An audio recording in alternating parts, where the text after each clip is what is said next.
Hello dear students, আমি আরও একবার এসে গেছি তোমাদের সামনে নতুন একটা ভিডিও নিয়ে। আজকের ভিডিওটা পার্টস অফ স্পিচের অন্যতম নাউনের উপরে। সঙ্গে থেকো।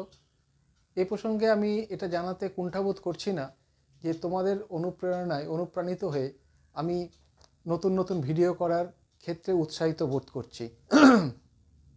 এই উৎসাহটা যাতে বজায় থাকে তার জন্য তোমরা এভাবে সাপোর্ট করো, আরও বেশি সাপোর্ট করো, এবং আমি যাতে তোমাদের কাজে লাগতে পারি, আরও বেশি বেশি করে ভিডিও দিতে পারি, এবং যেখান থেকে তোমরা উপকৃত হও, ইজি, অত্যন্ত সহজভাবে কোনো রকম প্রেশার না নিয়ে জয়ফুল লার্নিংয়ের মাধ্যমে ইংরেজিটাকে আনন্দের সঙ্গে শেখার ক্ষেত্রে যাতে করে এই ভিডিওগুলো তোমাদের সহায়ক হয়। যদি সহায়ক হয় আমার ভালো লাগবে। তো সময় নষ্ট না করে আজকে আমরা সরাসরি চলে যাব। আজকে আমাদের অন্যতম যে বিষয় সেটা হচ্ছে নাউন। তোমরা জানো ছোটোবেলা থেকে নাউন সম্পর্কে পড়েছো, তোমরা পড়েছো পার্টস অফ স্পিচ সম্পর্কে। তোমরা জানো যে পার্টস অফ স্পিচ অর্থাৎ যেটা বাক্যের অংশ বলা হয়। তোমরা জানো এই যে হাত, পা, চোখ, মাথা ইত্যাদি, এগুলো যেমন আমাদের শরীরের না বিভিন্ন অঙ্গ প্রত্যঙ্গ, এবং এর দ্বারা সব একত্রিত হয়ে আমাদের এই শরীরটা রান করে, ঠিক তেমনি করেই noun, pronoun, verb, adverb, preposition, conjunction, interjection, এই মূলত এই 8টি অর্গান বা 8টি পার্ট, এগুলো সেন্টেন্স নামক যে বড় স্ট্রাকচার সেটাকে রান করায়। এদের মধ্যে কোনোটা যদি না থাকে অসুবিধা হবে। যেমন আমাদের অঙ্গ প্রত্যঙ্গের মধ্যে কোনো পার্ট না থাকলে আমাদের অসুবিধা হবে, ঠিক তেমনি করেই এই পার্টস অফ স্পিচের মধ্যে যে কোনো যদি পার্টস না থাকে সেক্ষেত্রে সেই বাক্যটাও বা সেন্টেন্সটাও কমপ্লিট নাও হতে পারে। তা আমাদের প্রত্যেকটা বিষয় জানতে হবে, আমাদের জানতে হবে। এবং আমি প্রথমেই তোমাদেরকে এটা জানাতে চাই যে অত্যন্ত বেশি পরিমাণে তুমি আমাদের ধারে পাশে যেটা পাবে সেটা কিন্তু নাউন পাবে। যা কিছু আমি প্রথমেই বলেছি, লিখেছি, দেখো, নাউন মানে যে কোনো ধরনের নাম, any kind of naming word, যে কোনো ধরনের নাম, এটাই হচ্ছে নাউন। যে কোনো ধরনের নাম। তুমি এই যে আমরা এটাতে লিখছি না, এই পেনটা, এটাও নাউন। এই যে হোয়াইট বোর্ড নাউন, এই যে শার্ট নাউন, গ্লাস নাউন, যে কোনো জিনিস তুমি দেখবে নাউন। আমাদের চারিপাশে তাই নাউনের সংখ্যাটাই সব থেকে বেশি পার্টস অফ স্পিচের মধ্যে পড়ে। এটা মূলত কয় প্রকারের? 5 প্রকারের। কি কি?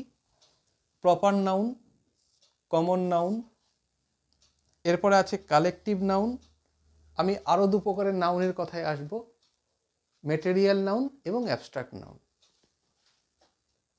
যেহেতু বোর্ডটা ছোট আমি পুরোপুরি লিখতে পারিনি,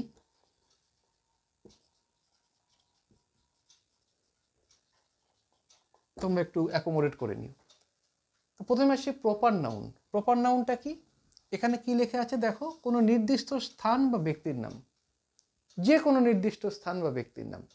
এবং প্রপার নাউনের সবথেকে বড় বৈশিষ্ট্য হলো প্রপার নাউন সবসময় ক্যাপিটাল লেটার দিয়ে শুরু হবে। যেমন ধরো এখানে আমি একটা সেন্টেন্স লিখেছি, Ashoka was a great king. Ashoka was a great king.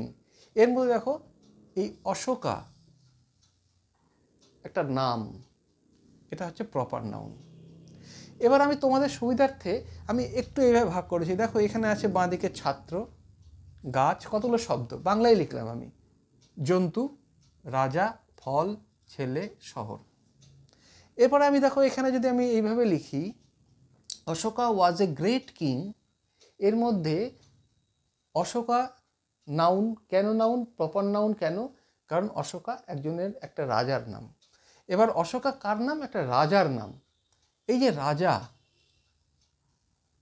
এক ধরনের ক্লাস, অর্থাৎ এক ধরনের শ্রেণী। অনেক অনেক রাজা আছে, এবার সকল রাজাদের একটা শ্রেণীতে ফেলা যায়। সুতরাং এই রাজা নামক এই শ্রেণী, এরা হচ্ছে কমন নাউনের অন্তর্গত। তাহলে আমি যদি তোমাদের বলি এই সেন্টেন্সের মধ্যে কি কি নাউন আছে, তোমরা বলতে পারবে যে যেহেতু এটা হচ্ছে রাজার ক্লাস, রাজার শ্রেণী, তাই কিং হচ্ছে কমন নাউন। এবং এর মধ্যে পার্টিকুলার একজন রাজার কথা বলা হয়েছে, নির্দিষ্ট রাজা, এই দেখো নির্দিষ্ট রাজার কথা বলা হয়েছে, তাই অশোকা হচ্ছে প্রপার নাউন। ঠিক তেমনি করে দেখো ছাত্র, student. Disha is a student of class 9। তাহলে স্টুডেন্টটা কী ধরনের নাউন হবে? Common noun. কারণ স্টুডেন্ট অনেক স্টুডেন্ট হয়, কিন্তু যখনই একটা স্টুডেন্টকে আমি পার্টিকুলার ধরে নিচ্ছি, নির্দিষ্ট নাম দিয়ে দিচ্ছি, তখন সেটা হয়ে যাচ্ছে প্রপার নাউন। ঠিক তেমনি করে রঞ্জন ইজ এ বয়, এই যে ছেলে, বয়। একটা নির্দিষ্ট বালককে আমি যখন বলছি রঞ্জন, তখন সে হচ্ছে প্রপার নাউন। আর এই বয় বা ছেলে, অনেক রকমের ছেলে আছে, সে হচ্ছে কমন নাউন। ঠিক তেমনি করে Kolkata is a big city, অনেকগুলো শহরের শ্রেণীতে পড়ছে হচ্ছে কলকাতা। কলকাতা একটা নির্দিষ্ট শহর, তার নাম বলা হয়েছে, তাই এটা প্রপার নাউন। আর শহরটা বিভিন্ন শহর, বালুঘাট শহর, বোম্বে শহর, মাদ্রাজ শহর, বেজিং শহর, এরকম শহরের শ্রেণীতে পড়ে যাচ্ছে কমন নাউন। এইভাবে আমি ভাগ করেছি। তারপরে ধরো পাইনঅ্যাপেল, ফলেদের মধ্যে ফল একটা নির্দিষ্ট শ্রেণী, তাহলে ফল হচ্ছে কমন নাউন। এর মধ্যে একটা নির্দিষ্ট ফলের নাম আমি তুলে ধরেছি পাইনঅ্যাপেল। তাহলে যখন একটা নির্দিষ্ট শ্রেণী বোঝাবে, সেই শ্রেণীর মধ্যে অনেক রকমের থাকতে পারে, কিন্তু সেই শ্রেণীটা যেমন রাজা, বয়, সিটি, ফ্রুট, অনেক সিটি থাকতে পারে। একটা বিশেষ সিটিকে যখনই ধরছি কলকাতা, তখন সেটা প্রপার নাউন হয়ে যাচ্ছে। এখানে আমার প্রিয় ছাত্রছাত্রীরা, তোমরা মনে রাখবে একটা জিনিস চেনবার বুদ্ধি হলো, প্রপার নাউনে সবসময় ক্যাপিটাল লেটার থাকে, আর কমন নাউনের আগে একটা আর্টিকেল থাকে। দেখো প্রত্যেকটা ক্ষেত্রে এখানে একটা আর্টিকেল আছে, এখানে একটা আর্টিকেল আছে, এখানে একটা আর্টিকেল আছে, এখানে একটা আর্টিকেল আছে। এবং আরও খেয়াল করো, কমন নাউনের ক্ষেত্রে কিন্তু কোথাও বড় হাতের কিছু নেই, ক্যাপিটাল লেটার নেই। স্টুডেন্টস, বয়, সিটি, ফ্রুট, কিং, কোনোটাই বড় হাতের কিছু নেই, ক্যাপিটাল লেটার নেই। তাহলে নিশ্চয়ই বোঝাতে পারলাম প্রপার নাউন এবং কমন নাউন খুব সহজ। যদি তুমি বলো mister Mondal is a police officer, তা পুলিশ অফিসার হচ্ছে কমন নাউন, তার মধ্যে মিস্টার মণ্ডল একজন, মিস্টার মণ্ডল হচ্ছে প্রপার নাউন। এইভাবেই এরপরে প্রপার নাউন, এই যে আমি লিখেছি প্রপার নাউন সবসময় ক্যাপিটাল লেটার দিয়ে শুরু হবে। কালেকটিভ নাউন, কালেকটিভ নাউন মানে কালেকশন থেকে আসছে। কালেকশন মানে একত্রিত, এক জায়গায় আসা। কীরকম? ধরো একটা ক্লাস, একটা ক্লাসের ছাত্ররা, অনেকগুলো ছাত্র মিলে একটা ক্লাস তৈরি হয়, একটা শ্রেণী তৈরি হয়। তাহলে ক্লাস সমষ্টিগতভাবে ক্লাস 9 যদি বলি ক্লাস, তাহলে ক্লাসটা হচ্ছে কালেকটিভ নাউন। তারপরে ধরো নয়ন, আমি এখানে বললাম Nayan is the first boy in the class. এই ক্লাসের মধ্যে নয়ন ফার্স্ট বয়, তার ক্লাসটা হচ্ছে সমষ্টিগতভাবে বলা হচ্ছে, এটা collective noun. The crowd has no discipline, যখন দেখবে অনেক জনসমাগম হয়, ক্রাউড হয়, সেখানে হয়তো হ্যাপাজার্ড হয়ে যায়, কোনো ডিসিপ্লিন থাকে না, তাই না? যেমন ভিড় ভাট্টা ইত্যাদি হয়, এদিকে দৌড়াচ্ছে দৌড়াচ্ছে, এটাকে বলবো আমরা ক্রাউড। এই ক্রাউড মানে কি? একজন লোক না, ক্রাউড মানে যত লোক আসলো, ধরো একটা মেলায় ক্যাওস হচ্ছে, সাপোজ আমাদের এখানে বিখ্যাত বল্লা মেলা, প্রচুর ক্যাওস হচ্ছে, লোকজন যাচ্ছে আসছে, এটাকে, এই টোটাল ভিড়টাকে আমরা সমষ্টিগতভাবে, একজনকে বলছি না, ওই ভিড়টাকে আমরা বলছি ক্রাউড। তাহলে ভিড় তো কালেকটিভলিই হচ্ছে, অর্থাৎ একত্রিতই হচ্ছে, তাই এটা কালেকটিভ নাউন। এরপরে আসতে হচ্ছে ম্যাটেরিয়াল নাউন। আশা করি বোঝাতে পেরেছি। এরপর আমি এটা মুছে দিচ্ছি। তাহলে এতক্ষণ আমরা কি দেখলাম? প্রপার নাউন, কমন নাউন এবং কালেকটিভ নাউন। তাহলে প্রপার এবং কমন নাউন, কালেকটিভ নাউন বোঝার ক্ষেত্রে আশা করি তোমাদের অসুবিধে আর থাকার কথা নয়। একটা প্রপার নাউন ক্যাপিটাল লেটার দিয়ে হয়, কমন নাউনও কোনো কোনো ক্ষেত্রে ক্যাপিটাল লেটার দিয়েও হতে পারে, কিন্তু সাধারণত সেটা দেখা যায় না। তবে প্রপার নাউন কিন্তু অলওয়েজ ক্যাপিটাল লেটার দিয়েই হবে, এটা আমাদেরকে মাথায় রাখতে হবে। এবং একই সঙ্গে আমি আরেকটা কথাও বললাম যে কমন নাউনের আগে আর্টিকেল ব্যবহার হওয়াটাই স্বাভাবিক। যেমন এ এন দি আর্টিকেল, এগুলো ব্যবহার হওয়া স্বাভাবিক। যেমন অশোকা ওয়াজ এ গ্রেট কিং, তোমরা এটা দেখলে, কালেকটিভ নাউনও বুঝতে পারলে। এরপর আমরা আসছি ম্যাটেরিয়াল নাউন এবং অ্যাবস্ট্রাক্ট নাউন, এই দু রকমের নাউন নিয়ে। দেখো এখানে একটা উদাহরণ দিয়েছি, the chair is made of wood, the chain is made of gold. অর্থাৎ এই চেনটা গোল্ড দিয়ে তৈরি হয়েছে। এখানে এই চেন এটা কিন্তু কমন নাউন। অনেক রকমের চেন, তার মধ্যে এই গোল্ড, এটা গোল্ড দিয়ে তৈরি হলো, গোল্ড নামক সাবস্ট্যান্স দিয়ে তৈরি হলো। তাহলে কোনো জিনিস যেই সাবস্ট্যান্স দিয়ে তৈরি হবে সেটাকে বলা হবে ম্যাটেরিয়াল নাউন। এই চেয়ার মেড অফ উড, এই চেয়ার, দ্য চেয়ার, পার্টিকুলার একটা চেয়ারের কথা বলা হচ্ছে। অন্য কোনো চেয়ারের কথা হয়তো সেটা প্লাস্টিক দিয়েও হতে পারতো, তাহলে পার্টিকুলার এই চেয়ারটা উড দিয়ে তৈরি হচ্ছে, তাহলে এটা হচ্ছে কমন আর এটা হচ্ছে ম্যাটেরিয়াল। নিশ্চয়ই বোঝা গেল। কমনের ম্যাটেরিয়াল আশা করি বোঝাতে পারলাম। চেন, গলার চেন, অনেকের গলার চেন থাকে, সিলভার চেনও হতে পারে, কিন্তু যখনই চেনটাকে আমি স্পেসিফাই করে দিচ্ছি যে এটা গোল্ড দিয়ে তৈরি হচ্ছে, তখন এই গোল্ডটা হয়ে গেল ম্যাটেরিয়াল নাউন। এরপরে অ্যাবস্ট্রাক্ট, মানুষের সততা, অনেস্টি। দেখো, honesty is the best policy আমরা বলি।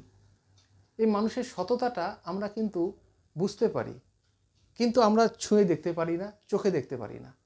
এগুলো হচ্ছে অ্যাবস্ট্রাক্ট জিনিস। অ্যাবস্ট্রাক্ট মানে যেগুলো আমাদের মানে ইন্দ্রিয় গ্রাহ্য না, অর্থাৎ সহজ ভাষায় বলতে গেলে আমরা চোখে দেখতে পারি না, ওকে টাচ করতে পারি না, কিন্তু বুঝতে পারি একটা মানুষ সৎ হলে। তার সততা নিয়ে আমরা যখন চিন্তা ভাবনা করে কথা বলি, যখন সততা, এই সততা বিষয়টা একটা অ্যাবস্ট্রাক্ট নাউন। ঠিক তেমনি করে he is kind since his childhood, ছোটোবেলা, ছোটোবেলাতে কেমন দেখতে খুঁজে বেড়ালেও আমরা বুঝতে পারবো না, তাহলে এর দেখতে পাবো না কিন্তু বুঝতে পারবো ছোটোবেলা, এটা হচ্ছে অ্যাবস্ট্রাক্ট নাউন। যেমন এখানে অনেস্টি অ্যাবস্ট্রাক্ট নাউন। ঠিক তেমনি the man has a lot of wisdom, জ্ঞান, লোকটার প্রচুর জ্ঞান আছে। জ্ঞানটা দেখতে কীরকম? লম্বা, ফর্সা, কালো, মোটা, কি? কিছু না। জ্ঞান একটা অ্যাবস্ট্রাক্ট, একটা বাহ্যিক একটা ধারণা, বিমূর্ত ধারণা, যেটা আমরা অনুভব করতে পারি কিন্তু আমরা কখনোই সেটাকে বুঝতে মানে ছুঁতে পারবো না। এগুলো হচ্ছে অ্যাবস্ট্রাক্ট।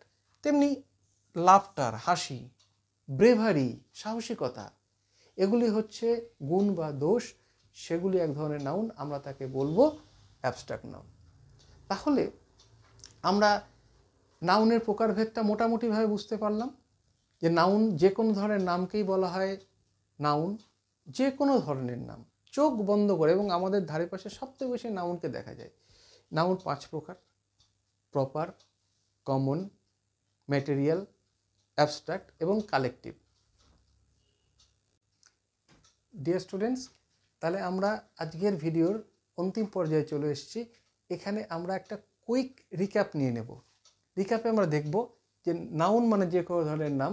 আমরা আলোচনায় করেছি প্রপার নাউন, যে কোনো কিছুর নাম। রাজা অশোকের নাম বলেছি, Ashoka. Common noun, boy. Collective noun, flock, দল, a flock of sheep. Material noun, gold. Abstract noun, honesty. তাহলে মূলত 5 রকমের। এরপরে গণনার উপরে ভিত্তি করে গোনা যায় এমন হচ্ছে কাউন্টেবল, গোনা যায় না, এই যে লিখেছি গোনা যায় না, আনকাউন্টেবল। গোনা যায় কাদের? দেখো, পেন, ফ্যান, এটসেট্রা, প্রচুর পাবে, এগুলো গোনা যায় না। আনকাউন্টেবল কি? বালি, স্যান্ড, গোনা যায় না। ওয়াটার গোনা যায় না, অয়েল গোনা যায় না, তাই এগুলো আনকাউন্টেবল নাউন। এছাড়াও আরও এক রকমের নাউন আছে, তার নাম কম্পাউন্ড নাউন, অর্থাৎ যুক্ত নাউন। দেখো, রেন কোট, দুটো আলাদা শব্দ এক জায়গায় এলো, রেনকোট হয়ে গেল, কম্পাউন্ড নাউন। কম্পাউন্ড মানে যৌগিক, প্লাস। বাস্কেট এক রকমের শব্দ, বল এক রকমের শব্দ, দুটো মিলে হয়ে গেল বাস্কেট বল, কম্পাউন্ড নাউন। তাহলে আশা করি নাউনের বিষয়ে খুঁটিনাটি আলোচনা আমরা এখানে করতে পারলাম। এবং এই প্রসঙ্গে যদি কারো কিছু আরও জানা থাকে তোমরা অবশ্যই জানাবে, কমেন্ট বক্সে লিখবে, কি প্রয়োজন তোমরা লিখবে। আমি নিচে ডেসক্রিপশন বক্সে বেশ কিছু হোমওয়ার্ক তোমাদের দিতে বলতে পারো, ওয়ার্কশিট বলতে পারো, যা খুশি বলতে পারো, আমি দিয়ে দেবো। সেগুলো প্র্যাকটিস করবে, আর যেখানে প্রয়োজন পজ করে দেখে নেবে। তোমরা সঙ্গে থেকো এবং ভালো লাগলে অবশ্যই লাইক দিও, যাতে করে আমি আরও ভালো ভালো ভিডিও তোমাদের জন্য করতে পারি এবং উৎসাহিত বোধ করতে পারি। ভালো থেকো।